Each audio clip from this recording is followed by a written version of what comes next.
new British Prime Minister for his first White House visit. Now, maybe it's just the way the technology is working. But as you know, if criminal charges are found or if there's negligence, then the fine is based on the amount of oil going into the Gulf. Would you underestimate it too? Well, you might, but that's hardly reason to then really trust him. It's our Gulf at stake here, and everything in it and around it. We need some honesty here, don't we? Yeah, well, I'm not going to compare where we are today to where we've been and to the causes of this. I agree that there were corners cut apparently, and we'll know when the investigation is over. But they really... I mean, nobody has more incentive to get this stopped than BP, and I think everybody would have to agree with that. Eric Bates, what about that? Nobody has more incentive to get this stopped than BP, so let's not knock them around so hard. Well, I don't think either Jack or I in our skepticism are implying that BP doesn't want to get it stopped. I think we're questioning their capacity to get it stopped, which hasn't inspired confidence very much so far. But as I said before, what really needs to be stopped is the kind of recklessness of the oil companies that led to this in the first place, and we don't have a system in place yet to do that, and that's a far greater concern ultimately. Heather in Boston, you're on the air, Heather. Hi, Tom. I'm wondering, where did he get that information, and is there anything that's going to come of that? Yeah, I wondered the same. It's a good question. Eric, have you all kept track of that? I mean, never mind BP, even from the White House, that sounds good as well, but who knew that for sure? Who can say for sure? I worry there's a kind of feel-good yammer around this gusher looking to minimize it, but the reality's just there of the oil coming out.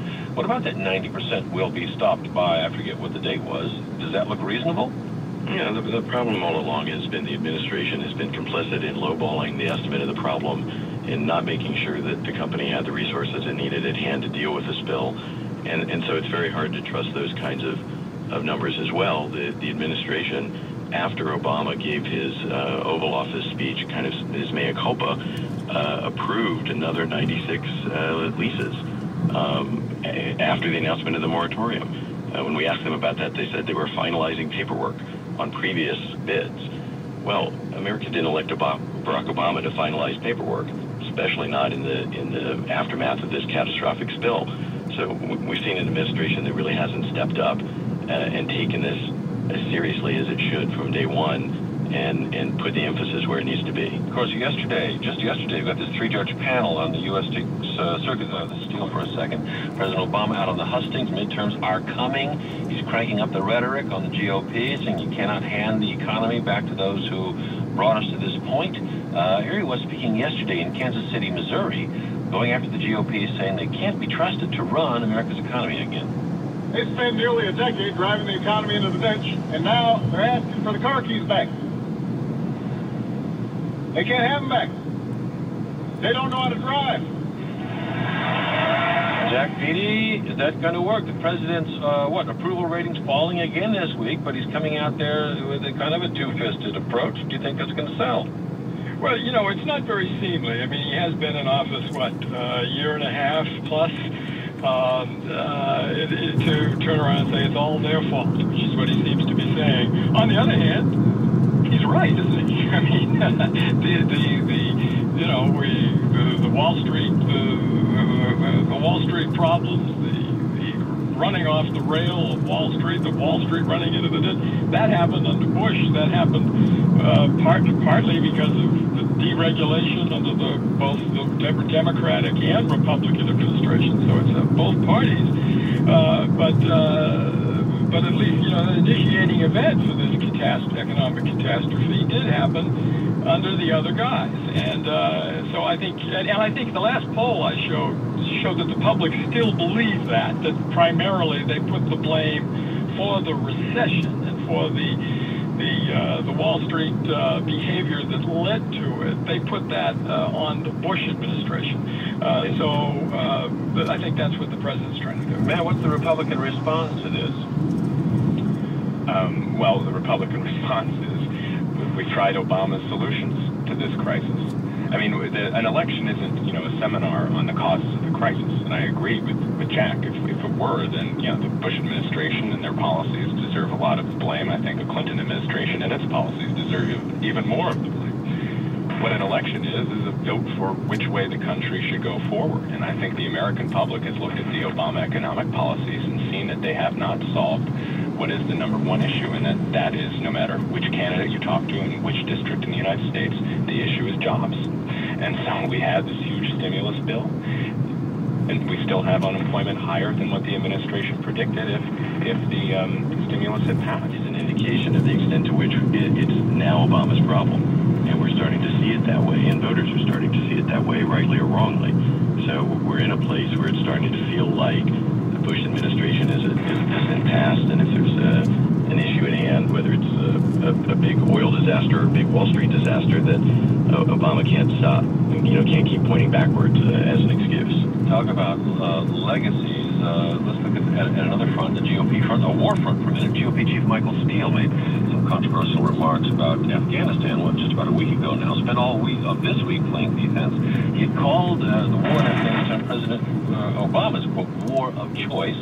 In Colorado yesterday, he was asked about resigning, but he changed the topic to the fall election. To the point that you just raised about, stepping down. Look, every time something happens, people go, you step down. Well, the reality of it is that's not happening, so stop the noise on that. Number two, you don't need the distraction. We're focused on winning. Military involvement in Afghanistan, Steele said this is not something the U.S. had actively prosecuted or wanted to engage in. Well, I don't know about that. How about his future, man? Well, I think, sadly, Michael Steele is right. He ain't going anywhere, as he said yesterday to another reporter. And, of course, in that clip that you played shows the reality of Michael Steele as a Republican chair. He said every time something like this...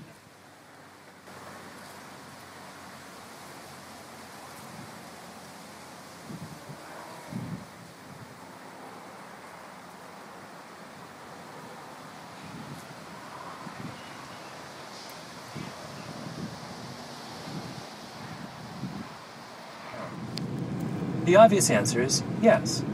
Not every hockey player born in January ends up playing at the professional level.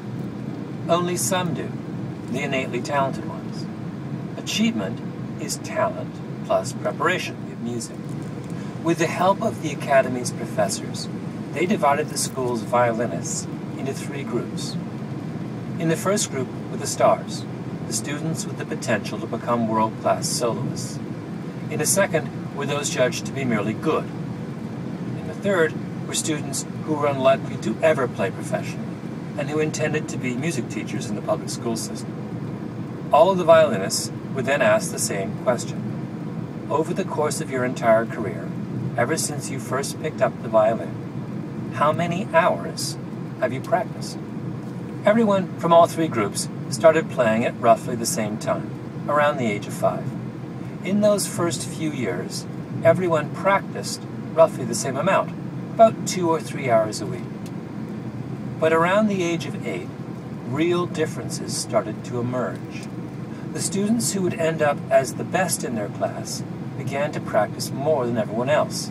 6 hours a week by age 9, 8 hours a week by age 12, 16 hours a week by age 14, and up until by the age of 20, they were practicing, that is, purposefully and single-mindedly playing their instruments with the intent to get better, well over 30 hours a week. In fact, by the age of 20, the elite performers had totaled 10,000 hours of practice over the course of their lives. By contrast, the merely good students had totaled 8,000 hours, and the future music teachers had totaled just over 4,000 hours. Erickson and his colleagues then compared amateur pianists with professional pianists. The same pattern emerged.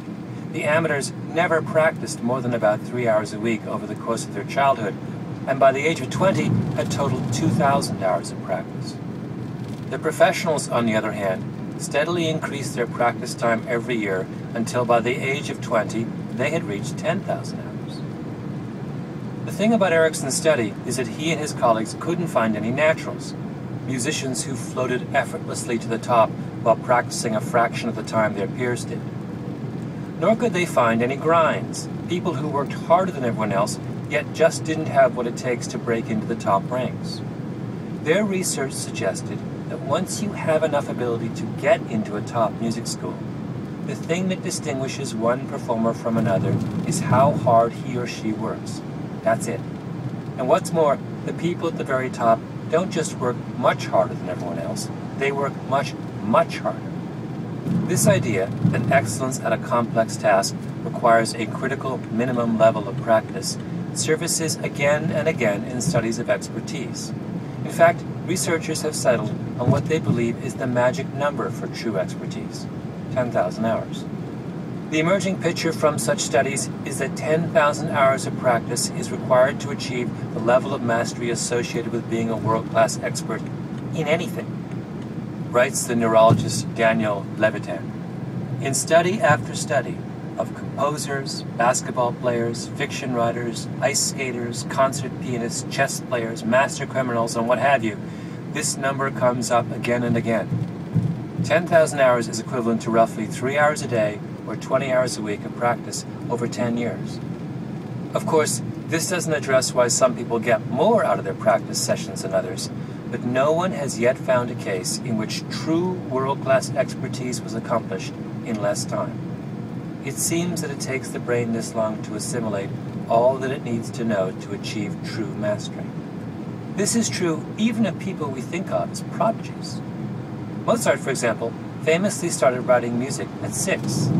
But, according to the psychologist Michael Howe in his book Genius Explained, by the standards of mature composers, Mozart's early works are not outstanding. The earliest pieces were probably written down by his father and perhaps improved in the process. Many of Wolfgang's childhood